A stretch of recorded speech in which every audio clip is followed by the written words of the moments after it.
Hello, everyone. We warmly welcome you all to our special program brought to you by Indian Achievers Forum. I'm your host, Vatika Singh.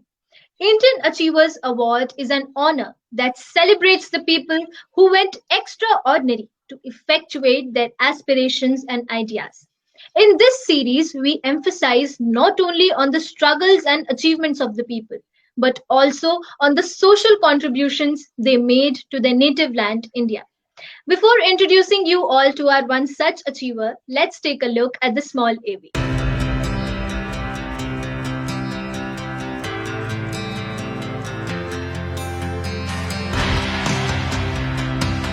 Indian Achievers Forum is driven by a full-fledged advisory board. The board consists of experienced personalities who have excelled in their respective careers. Together, the forum organizes conferences, events, workshops, exhibitions, trade shows, and B2B initiatives in India as well as abroad. Where there is passion, there is achievement. And where there is achievement, there is Indian Achievers Forum.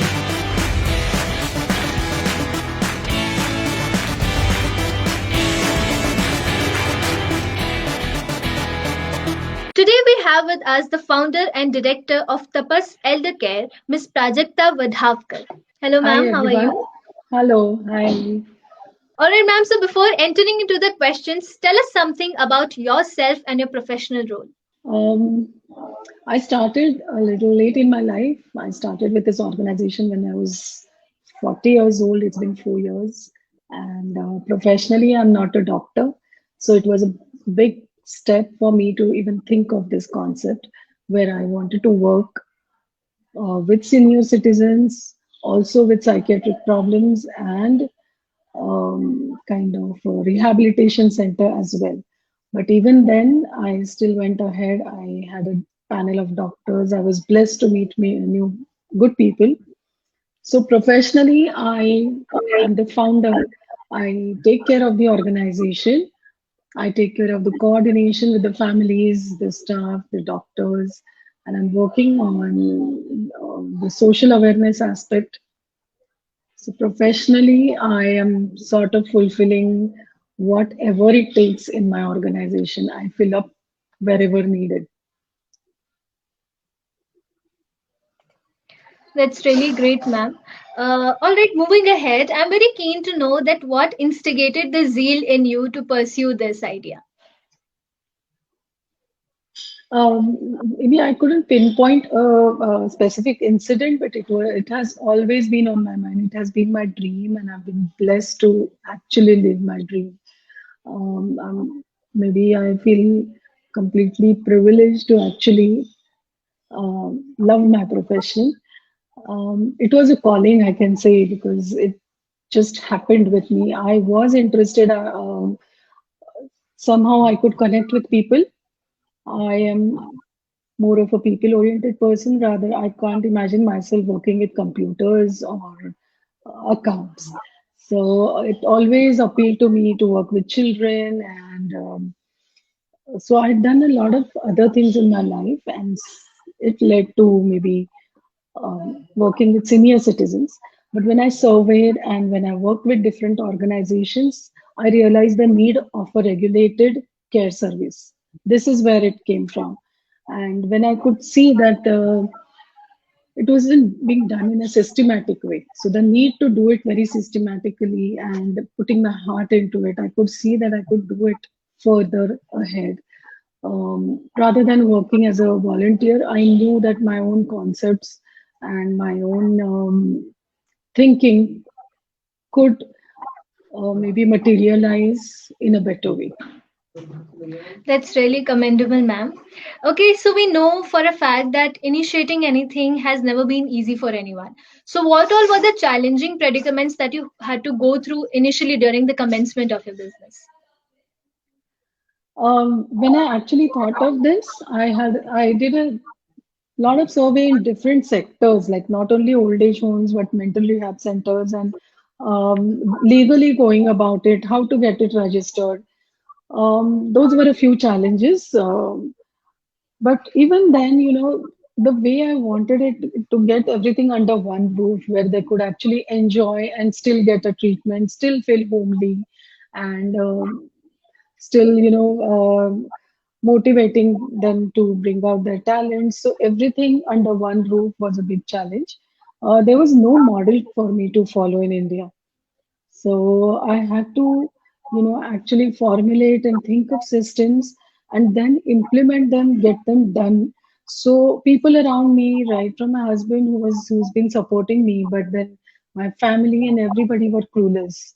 They now tell me that we didn't have a clue what you were doing, what you had on mind, and now we can see it in actual.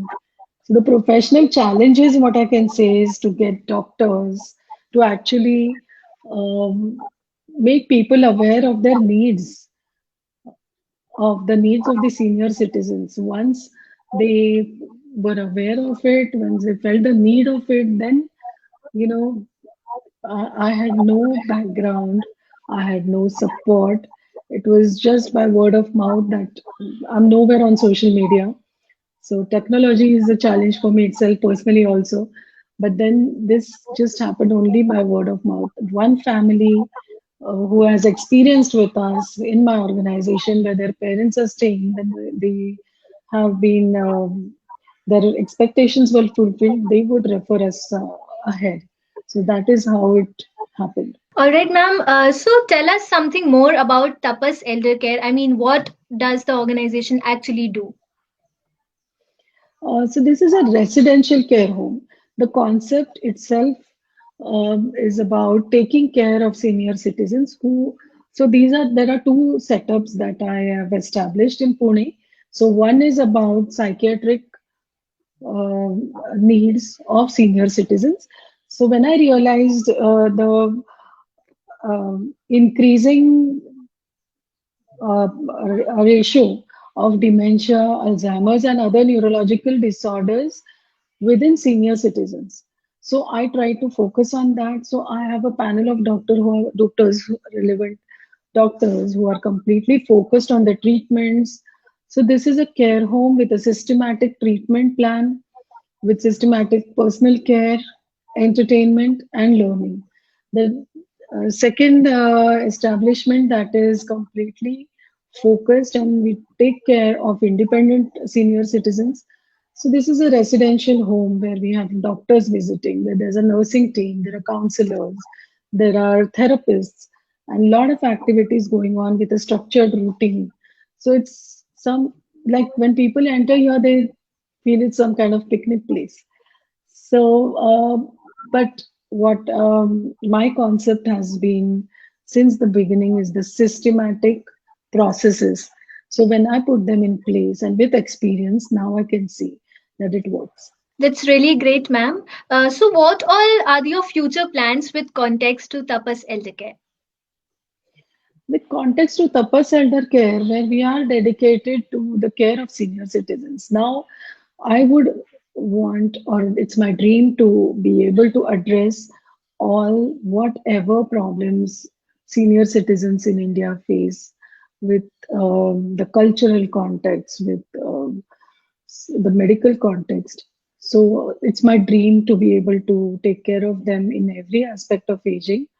What I feel is the social awareness about neurological and psychological disorders within senior citizens, their needs. Also, for Tapas as an organization, a rural footprint is what I can see in the near future, taking care and making them aware of the needs of senior citizens in rural areas as well, making medical and psychological help available for them. It's a dream. And there are avenues opening up for us. We are guiding people in how to actually run a old age home. Also, I am in touch with few educational institutions where I motivate children to take up social entrepreneurship as a career option. We've been helping students from IIT for their projects and many more institutions. In the near future, I hope we get into palliative care. That is very, very close to my heart, where we take care of senior citizens who are terminally ill, and practically there comes a point where we need to stop aggressive medical interventions, where we can see the treatment itself becomes the suffering. So there's a huge emotional aspect and a spiritual aspect to it. We see to it that they're comfortable and peaceful, symptomatic relief with medical help, and still making each day of their life meaningful and worthwhile. So this is kind of where we focus on the quality of care. So I'm very passionate about it. Shortly, we might start with another, let's hope we start with another establishment focused on palliative care. We've started with a new learning center. So when I was running this active aging care home, entertainment for them was a big part of care, and a lot of activities, therapies were introduced. But eventually, I realized that we need to go beyond entertainment. So, after discussions with neurologists and psychiatrists, we've designed a program where we educate them about the importance of learning new things in life. We counsel them about taking a brain stimulating activity. So I have a panel of complete professional faculty team, such as dance movement therapists, art therapists. They can learn new languages, new instruments. So it's a huge project where we encourage senior citizens to write, to make poems, to write articles. So this is another very new and an innovative concept that we are running through Tapas Elder Care, and it's increasing every day, and there's a tremendous response to it. So there's so much more to do, and it's a long way to go. There are a lot of creative and innovative concepts coming up. And we hope that all these concepts are well executed in the near future. All right, ma'am. So moving ahead, I'm very keen to know that how do you maintain balance of your emotional quotient while dealing with dementia care, and how does it personally affect the caregiver, and how do you maintain it in your care home? Yeah, for me personally, I am at my brightest when I'm with them, when I'm working. As I said, I feel blessed to love my work. So there's when I go out in public or for any social programs, it brings stress. So my work, I don't find it stressful at all at any point. For my caregivers team, for my staff team, we organize a lot of training programs. So these training programs are uh, importantly focused on their emotional care, where we we teach them techniques on how to handle stress, and because it's not very easy to um, be with psychiatric patients or with senior citizens. It's a very demanding job, but the dedication and the consistency comes from within, and we do enhance it. We train them in handling them. So, right from my physiotherapists, psychiatrists, and physicians, we have regular lectures and training programs with my staff team. Apart from that, a little bit of spiritual help, emotional regulatory training programs are the highlight of tapas. What I realize is, unless I take care of my care team, the quality of care is going to be the best only when I take care of them. So this has somehow worked out, and we feel like a family. Now there's the bonding and the dedication is so deep that even the residents feel that they are their grandchildren. So the whole team is completely attached with them. We know every personal thing of every single resident, their likes, dislikes, their cultural context, their professional life. So we know what activities they're interested in. And it has somehow worked out very wonderfully when we started taking care of my care team. So to handle the stress, they work in shifts. We have a lot of events and programs arranged only for the staff team.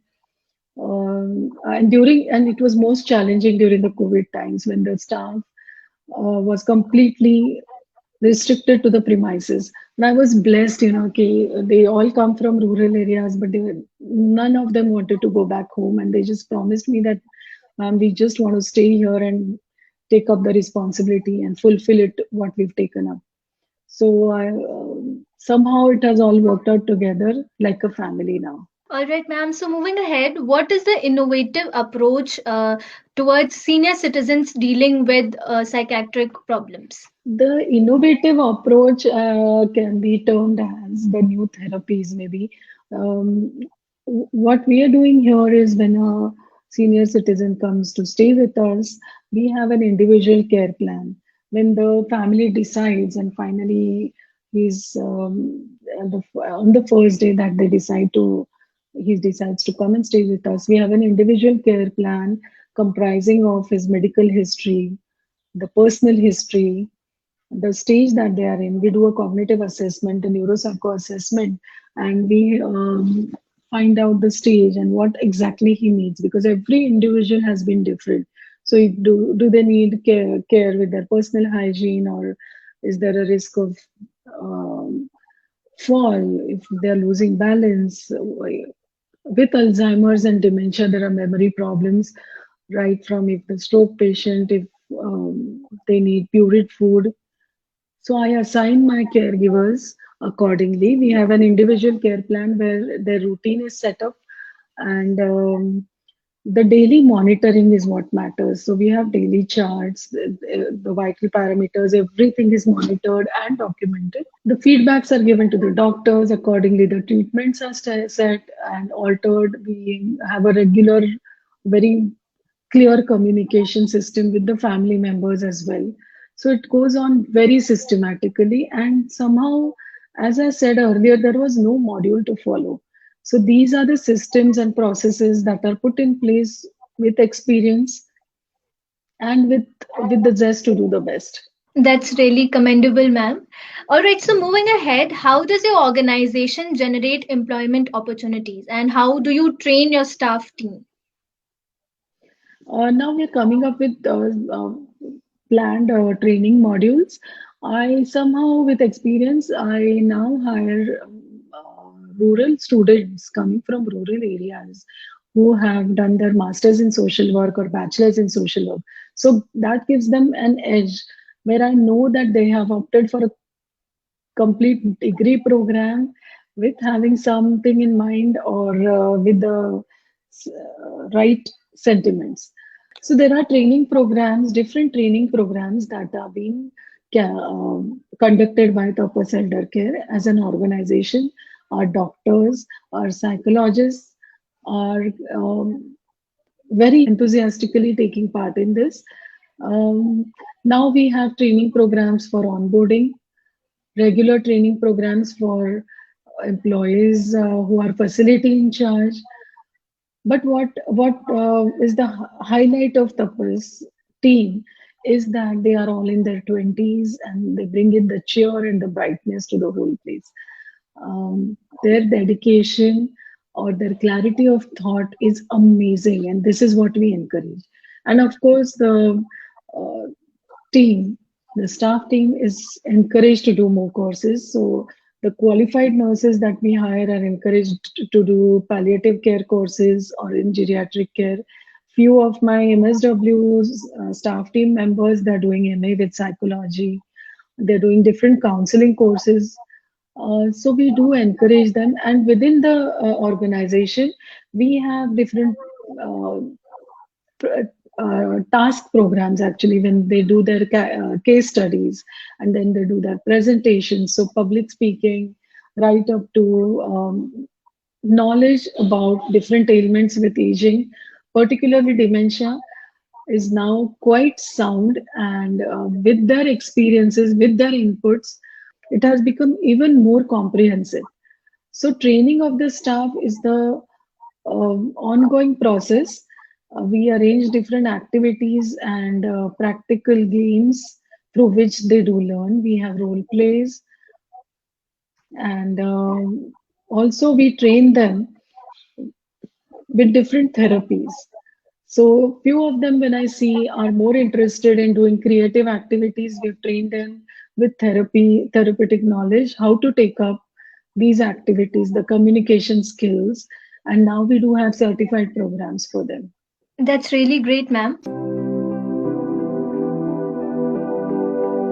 First of all, congratulations on winning the Indian Achievers Award. Thank you so much. Thank you.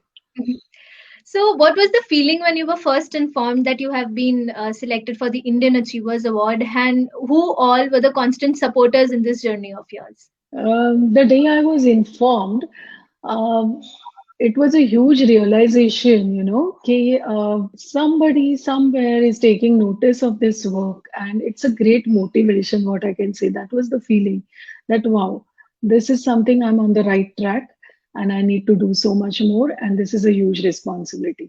So this I can summarize my different feelings, but of course, it's a huge honor to be on the national platform and. Uh, while doing work, you don't realize where you're exactly. You just keep doing it, and then you suddenly get an award from this panel. It's it's a happy moment. It's a very fulfilling moment for me.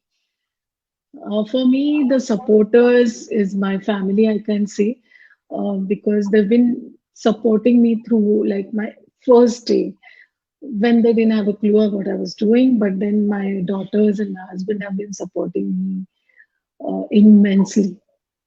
And of course, my team, without whom actually this wasn't possible to get it to this scale today. And it's kind of, everyone over here with my team, they have the feeling of ownership. They have the feeling of each one feels like a leader, and I've given them they need to blossom, they need to feel it from their heart. Only then this work is possible, because they wouldn't be working only for the salary of it, or because this is such a fulfilling kind of work. That's it. All right, ma'am. So, moving ahead, now since we know a lot about your professional role, tell us something about your social contributions also. Social contributions, while working, initially I was focused on my organization and putting processes into the right track.